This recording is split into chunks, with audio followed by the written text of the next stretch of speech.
Bonjour à tous, bienvenue dans notre émission de lecture biblique. L'objectif est de lire toute la Bible en l'espace de 6 mois dans l'ordre chronologique des événements.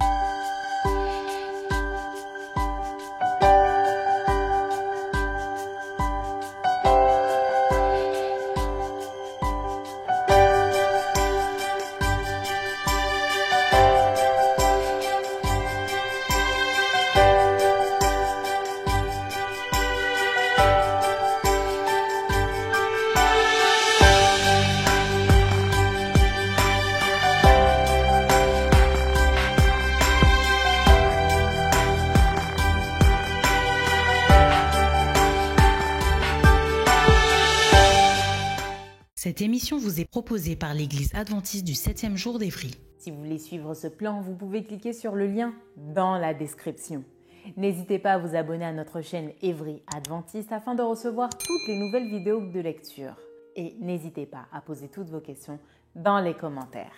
Aujourd'hui, nous lirons le livre de Matthieu du chapitre 22 à 23. Ensuite, nous lirons le livre de Marc au chapitre 12 et nous terminerons par le livre de Luc du chapitre 20 à 21. Matthieu, chapitre 22. Jésus, prenant la parole, leur parla de nouveau en parabole et il dit : Le royaume des cieux est semblable à un roi qui fit des noces pour son fils. Il envoya ses serviteurs appeler ceux qui étaient invités aux noces, mais ils ne voulurent pas venir. Il envoya encore d'autres serviteurs en disant : Dites aux conviés : Voici, j'ai préparé mon festin, mes bœufs et mes bêtes grasses sont tués, tout est prêt, venez aux noces. Mais sans s'inquiéter de l'invitation, ils s'en allèrent, celui-ci à son champ, celui-là à son trafic. Et les autres se saisirent des serviteurs, les outragèrent et les tuèrent. Le roi fut irrité, il envoya ses troupes, fit périr ses meurtriers et brûla leur ville. Alors il dit à ses serviteurs : Les noces sont prêtes, mais les conviés n'en étaient pas dignes. Allez donc dans les carrefours et appelez aux noces tous ceux que vous trouverez. Ses serviteurs allèrent dans les chemins, rassemblèrent tout ce qu'ils trouvèrent, méchants et bons, et la salle des noces fut pleine de convives. Le roi entra pour voir ceux qui étaient à table, et il aperçut là un homme qui n'avait pas revêtu un habit de noces. Il lui dit : Mon ami, comment es-tu entré ici sans avoir un habit de noces ? Cet homme eut la bouche fermée. Alors le roi dit aux serviteurs : Liez-lui les pieds et les mains et jetez-le dans les ténèbres du dehors, où il y aura des pleurs et des grincements de dents. Car il y a beaucoup d'appelés, mais peu d'élus. Alors les pharisiens allèrent se consulter sur les moyens de surprendre Jésus par ses propres paroles. Ils envoyèrent auprès de lui leurs disciples avec les Hérodiens qui dirent : Maître, nous savons que tu es vrai et que tu enseignes la voie de Dieu selon la vérité, sans t'inquiéter de personne, car tu ne regardes pas à l'apparence des hommes. Dis-nous donc ce qu'il t'en semble. Est-il permis ou non de payer le tribut à César ? Jésus, connaissant leur méchanceté, répondit : Pourquoi me tentez-vous, hypocrites ? Montrez-moi la monnaie avec laquelle on paie le tribut. Et ils lui présentèrent un denier. Il leur demanda : De qui sont cette effigie et cette inscription ? De César, lui répondirent-ils. Alors il leur dit : Rendez donc à César ce qui est à César, et à Dieu ce qui est à Dieu. Étonnés de ce qu'ils entendaient, ils le quittèrent et s'en allèrent. Le même jour, les Sadducéens, qui disent qu'il n'y a point de résurrection, vinrent auprès de Jésus et lui firent cette question. Maître, Moïse a dit : Si quelqu'un meurt sans enfant, son frère épousera sa veuve et suscitera une postérité à son frère.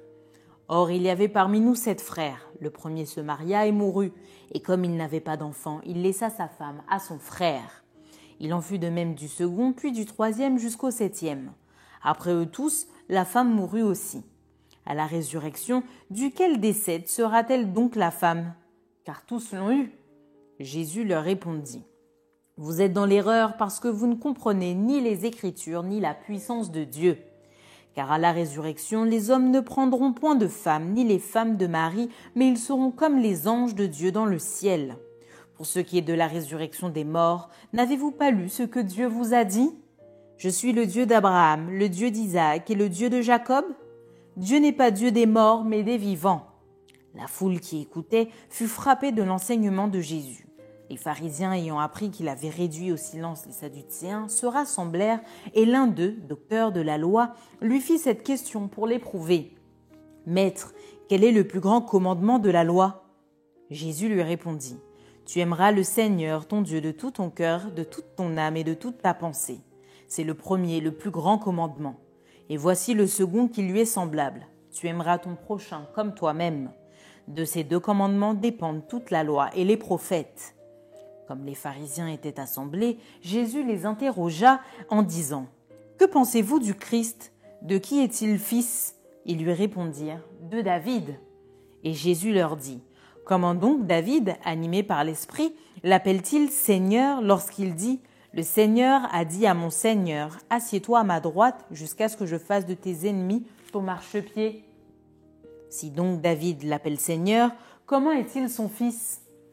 Nul ne put lui répondre un mot, et depuis ce jour, personne n'osa plus lui proposer des questions. Matthieu, chapitre 23. Alors Jésus, parlant à la foule et à ses disciples, dit « Les scribes et les pharisiens sont assis dans la chaire de Moïse. Faites donc y observer tout ce qu'ils vous disent, mais n'agissez pas selon leurs œuvres, car ils disent et ne font pas. Ils lient des fardeaux pesants et les mettent sur les épaules des hommes, mais ils ne veulent pas les remuer du doigt. Ils font toutes leurs actions pour être vus des hommes. Ainsi, ils portent de larges phylactères et ils ont de longues franges à leurs vêtements. Ils aiment la première place dans les festins et les premiers sièges dans les synagogues. Ils aiment à être salués dans les places publiques et à être appelés par les hommes Rabbi, Rabbi. Mais vous, ne vous faites pas appeler Rabbi, car un seul est votre maître et vous êtes tous frères. Et n'appelez personne sur la terre votre Père, car un seul est votre Père, celui qui est dans les cieux. Ne vous faites pas appeler directeur, car un seul est votre directeur, le Christ. Le plus grand parmi vous sera votre serviteur. Quiconque s'élèvera sera abaissé, et quiconque s'abaissera sera élevé. Malheur à vous, scribes et pharisiens hypocrites, parce que vous fermez aux hommes le royaume des cieux, mais vous n'y entrez pas vous-même, et vous n'y laissez pas entrer ceux qui veulent entrer. Malheur à vous, scribes et pharisiens hypocrites, parce que vous dévorez les maisons des veuves et que vous faites pour l'apparence de longues prières. À cause de cela, vous serez jugés plus sévèrement. Malheur à vous, scribes et pharisiens hypocrites, parce que vous courez la mer et la terre pour faire un prosélyte. Et quand il l'est devenu, vous en faites un fils de la géhenne, 2 fois plus que vous. Malheur à vous, conducteurs aveugles, qui dites, si quelqu'un jure par le temple, ce n'est rien, mais si quelqu'un jure par l'or du temple, il est engagé. Insensé et aveugle, lequel est le plus grand, l'or ou le temple qui sanctifie l'or ? Si quelqu'un, dites-vous encore, jure par l'autel, ce n'est rien, mais si quelqu'un jure par l'offrande qui est sur l'autel, il est engagé. Aveugle, lequel est le plus grand, l'offrande ou l'autel qui sanctifie l'offrande ? Celui qui jure par l'autel, et par tout ce qui est dessus. Celui qui jure par le temple et par celui qui l'habite. Et celui qui jure par le ciel, jure par le trône de Dieu et par celui qui est assis. Malheur à vous, scribes et pharisiens hypocrites, parce que vous payez la dîme de la menthe, de l'aneth et du cumin, et que vous laissez ce qui est plus important dans la loi, la justice, la miséricorde et la fidélité. C'est là ce qu'il fallait pratiquer, sans négliger les autres choses. Conducteurs aveugles, qui coulaient le moucheron et qui avalaient le chameau. Malheur à vous, scribes et pharisiens hypocrites, parce que vous nettoyez le dehors de la coupe et du plat, et qu'au-dedans ils sont pleins de rapines et d'intempérance. Pharisiens aveugles, nettoie premièrement l'intérieur de la coupe et du plat, afin que l'extérieur aussi devienne net. Malheur à vous, scribes et pharisiens hypocrites, parce que vous ressemblez à des sépulcres blanchis qui paraissent beaux au dehors et qui au dedans sont pleins d'ossements de mort et de toute espèce d'impureté. Vous de même, au dehors, vous paraissez justes aux hommes, mais au dedans, vous êtes pleins d'hypocrisie et d'iniquité. Malheur à vous, scribes et pharisiens hypocrites, parce que vous bâtissez les tombeaux des prophètes et ornez les sépulcres des justes, et que vous dites « Si nous avions vécu du temps de nos pères, nous ne nous serions pas joints à eux pour répandre le sang des prophètes. » Vous témoignez ainsi contre vous-même que vous êtes les fils de ceux qui ont tué les prophètes. Comblez donc la mesure de vos pères. Serpents, race de vipères, comment échapperez-vous au châtiment de la géhenne? C'est pourquoi, voici, je vous envoie des prophètes, des sages et des scribes. Vous tuerez et crucifierez les uns, vous battrez de verge les autres dans vos synagogues et vous les persécuterez de ville en ville, afin que retombe sur vous tout le sang innocent répandu sur la terre, depuis le sang d'Abel le juste jusqu'au sang de Zacharie, fils de Barachi, que vous avez tué entre le temple et l'autel. Je vous le dis en vérité, tout cela retombera sur cette génération. Jérusalem, Jérusalem, qui tue les prophètes et qui lapide ceux qui te sont envoyés, combien de fois ai-je voulu rassembler tes enfants comme une poule rassemble ses poussins sous ses ailes, et vous ne l'avez pas voulu. Voici votre maison vous sera laissée déserte, car je vous le dis, vous ne me verrez plus désormais, jusqu'à ce que vous disiez, béni soit celui qui vient au nom du Seigneur. Marc, chapitre 12. Jésus se mit ensuite à leur parler en paraboles. Un homme planta une vigne, il l'entoura d'une haie, creusa un pressoir et bâtit une tour, puis il la ferma à des vignerons et quitta le pays. Au temps de la récolte, il envoya un serviteur vers les vignerons pour recevoir d'eux une part du produit de la vigne. S'étant saisis de lui, ils le battirent et le renvoyèrent à vide. Il envoya de nouveau vers eux un autre serviteur, ils le frappèrent à la tête et l'outragèrent. Il envoya un troisième qu'ils tuèrent, puis plusieurs autres qu'ils battirent ou tuèrent. Il avait encore un fils bien-aimé, il l'envoya vers eux, le dernier, en disant « Ils auront du respect pour mon fils. » Mais ces vignerons dirent entre eux « Voici l'héritier, venez, tuons-le, et l'héritage sera à nous. » Et ils se saisirent de lui, le tuèrent et le jetèrent hors de la vigne. Maintenant, que fera le maître de la vigne? Il viendra, fera périr les vignerons, et il donnera la vigne à d'autres. N'avez-vous pas lu cette parole de l'Écriture? La pierre qu'ont rejetée ceux qui bâtissaient est devenue la principale de l'angle. C'est par la volonté du Seigneur qu'elle l'est devenue, et c'est un prodige à nos yeux. Ils cherchaient à se saisir de lui, mais ils craignaient la foule. Ils avaient compris que c'était pour eux que Jésus avait dit cette parabole, et ils le quittèrent et s'en allèrent. Ils envoyèrent auprès de Jésus quelques-uns des pharisiens et des hérodiens afin de le surprendre par ses propres paroles. Et ils vinrent lui dire « Maître, nous savons que tu es vrai et que tu ne t'inquiètes de personne, car tu ne regardes pas à l'apparence des hommes et tu enseignes la voie de Dieu selon la vérité. Est-il permis ou non de payer le tribut à César?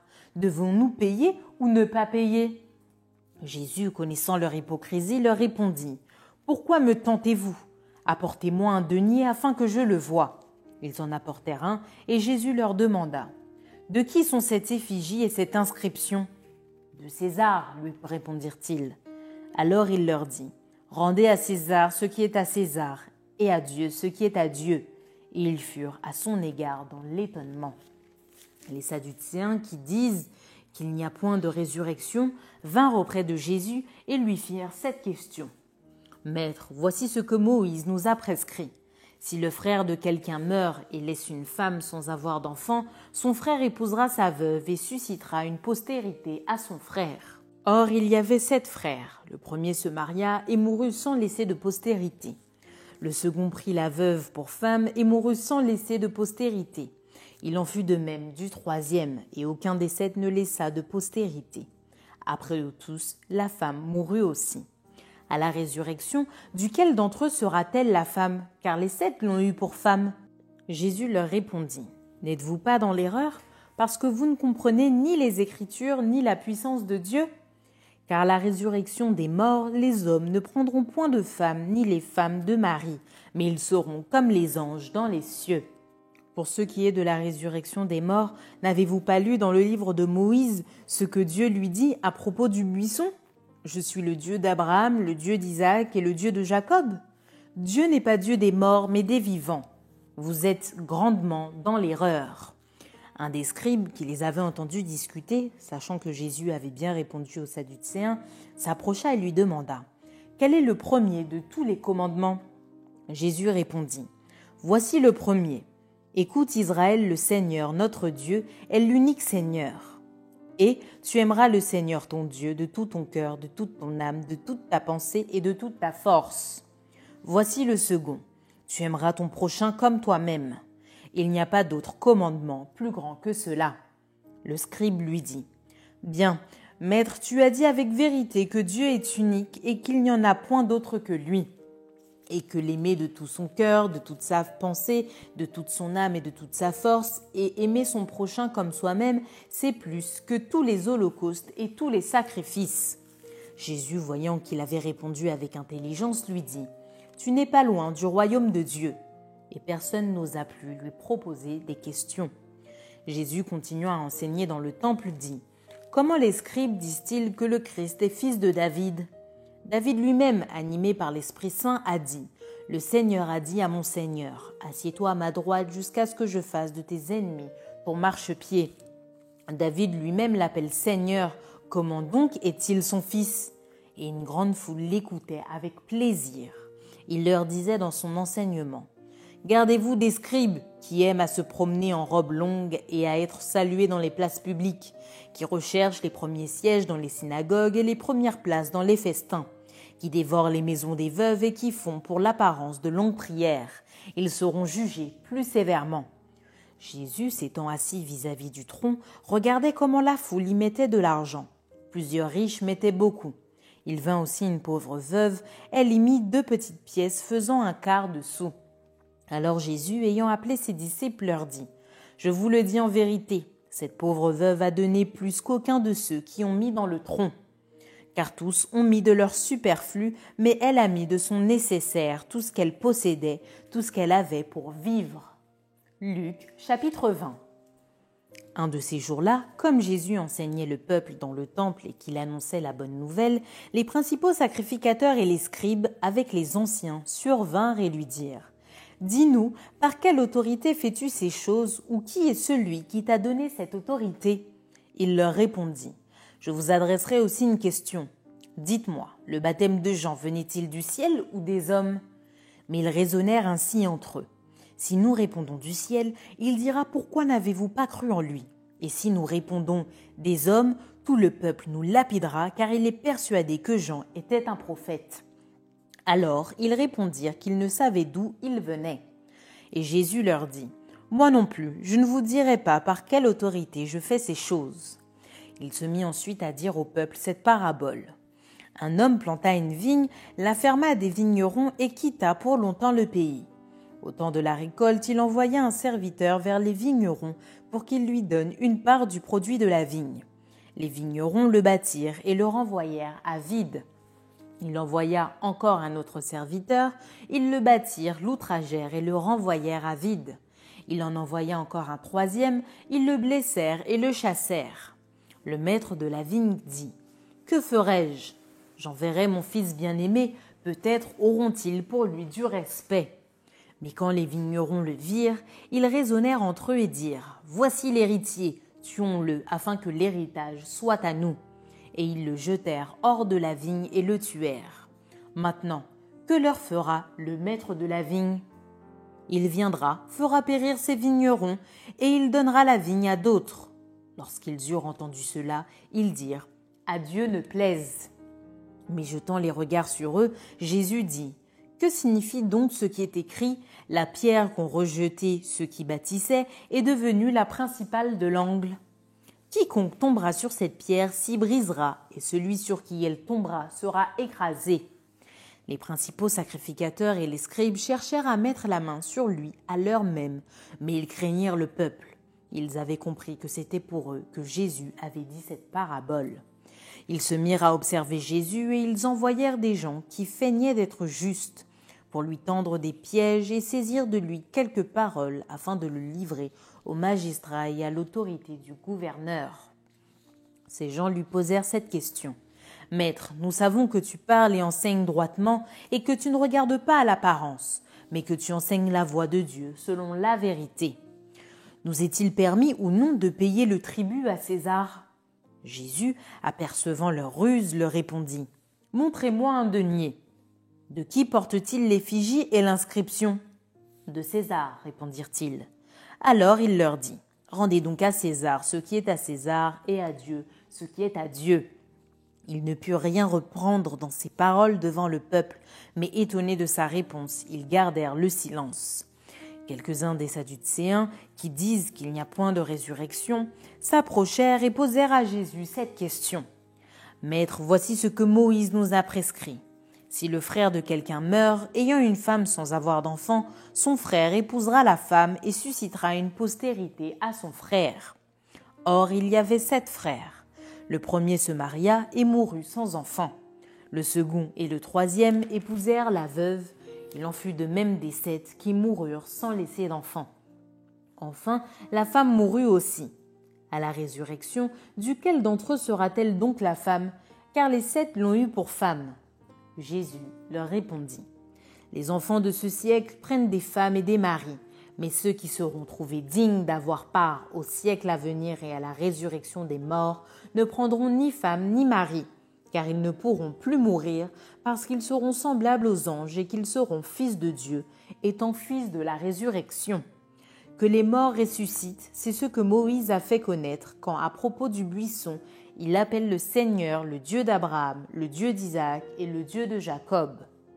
Or Dieu n'est pas Dieu des morts, mais des vivants, car pour lui tous sont vivants. » Quelques-uns des scribes prenant la parole dirent « Maître, tu as bien parlé. » Et ils n'osaient plus lui faire aucune question. Jésus leur dit « Comment dit-on que le Christ est fils de David ?» David lui-même dit dans le livre des psaumes « Le Seigneur a dit à mon Seigneur, assieds-toi à ma droite, jusqu'à ce que je fasse de tes ennemis ton marchepied. David donc l'appelle Seigneur. Comment est-il son fils ?» Tandis que tout le peuple l'écoutait, il dit à ses disciples « Gardez-vous des scribes qui aiment à se promener en robe longue et à saluer dans les places publiques, qui recherchent les premiers sièges dans les synagogues et les premières places dans les festins, qui dévorent les maisons des veuves et qui font, pour l'apparence, de longues prières. Ils seront jugés plus sévèrement. » Luc, chapitre 21. Jésus, ayant levé les yeux, vit les riches qui mettaient leur offrande dans le tronc. Il vit aussi une pauvre veuve qui y mettait 2 petites pièces. Et il dit « Je vous le dis en vérité, cette pauvre veuve a mis plus que tous les autres, car c'est de leur superflu que tous ceux-là ont mis des offrandes dans le tronc, mais elle a mis de son nécessaire tout ce qu'elle avait pour vivre. » Comme quelques-uns parlaient des belles pierres et des offrandes qui faisaient l'ornement du temple, Jésus dit « Les jours viendront où de ce que vous voyez, il ne restera pas pierre sur pierre qui ne soit renversée. » Ils lui demandèrent « Maître, quand donc cela arrivera-t-il et à quel signe connaîtra-t-on que ces choses vont arriver ?» Jésus répondit « Prenez garde que vous ne soyez séduits, car plusieurs viendront en mon nom, disant « C'est moi » et le temps approche. Ne les suivez pas. Quand vous entendrez parler de guerre et de soulèvement, ne soyez pas effrayés, car il faut que ces choses arrivent premièrement. Mais ce ne sera pas encore la fin. Alors il leur dit « Une nation s'élèvera contre une nation et un royaume contre un royaume. Il y aura de grands tremblements de terre et en divers lieux, des pestes et des famines, il y aura des phénomènes terribles et de grands signes dans le ciel. Mais avant tout cela, on mettra la main sur vous et l'on vous persécutera. On vous livrera aux synagogues, on vous jettera en prison, on vous mènera devant des rois et devant les gouverneurs à cause de mon nom. Cela vous arrivera pour que vous serviez de témoignage. Mettez-vous donc dans l'esprit de ne pas préméditer votre défense. Car je vous donnerai une bouche et une sagesse à laquelle tous vos adversaires ne pourront résister ou contredire. Vous serez livrés même par vos parents, par vos frères, par vos proches et par vos amis, et ils feront mourir plusieurs d'entre vous.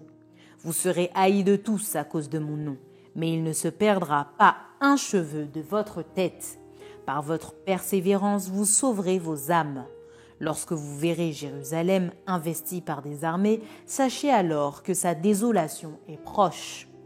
Alors que ceux qui seront en Judée fuient dans les montagnes, que ceux qui seront au milieu de Jérusalem en sortent, et que ceux qui seront dans les champs n'entrent pas dans la ville. Car ce seront des jours de vengeance pour l'accomplissement de tout ce qui est écrit. Malheur aux femmes qui seront enceintes et à celles qui allaiteront à ces jours-là, car il y aura une grande détresse dans le pays et de la colère contre ce peuple. Ils tomberont sous le tranchant de l'épée, ils seront emmenés captifs parmi toutes les nations, et Jérusalem sera foulée aux pieds par les nations, jusqu'à ce que les temps des nations soient accomplis. Il y aura des signes dans le soleil, dans la lune et dans les étoiles. Et sur la terre, il y aura de l'angoisse chez les nations qui ne sauront que faire au bruit de la mer et des flots. Les hommes rendant l'âme de terreur dans l'attente de ce qui surviendra pour la terre, car les puissances des cieux seront ébranlées. Alors on verra le Fils de l'homme venant sur une nuée avec puissance et une grande gloire. Quand ces choses commenceront à arriver, redressez-vous et levez vos têtes, parce que votre délivrance approche. Et il leur dit une comparaison. Voyez le figuier et tous les arbres. Dès qu'ils ont poussé, vous connaissez de vous-même en regardant que déjà l'été est proche. De même, quand vous verrez ces choses arriver, sachez que le royaume de Dieu est proche. Je vous le dis en vérité, cette génération ne passera point que tout cela n'arrive. Le ciel et la terre passeront, mais mes paroles ne passeront point. Prenez garde à vous-même de craindre que vos cœurs ne s'apesantissent par les excès du manger et du boire et par les soucis de la vie et que ce jour ne vienne sur vous à l'improviste. Car il viendra comme un filet sur tous ceux qui habitent sur la face de toute la terre. Veillez donc et priez en tout temps, afin que vous ayez la force d'échapper à toutes ces choses qui arriveront et de paraître debout devant le Fils de l'homme. Pendant le jour, Jésus enseignait dans le temple et il allait passer la nuit à la montagne, appelée montagne des Oliviers. Et tout le peuple, dès le matin, se rendait vers lui dans le temple pour l'écouter. Merci d'avoir partagé cette lecture avec nous. Je vous donne rendez-vous demain, si Dieu veut, pour un nouvel épisode.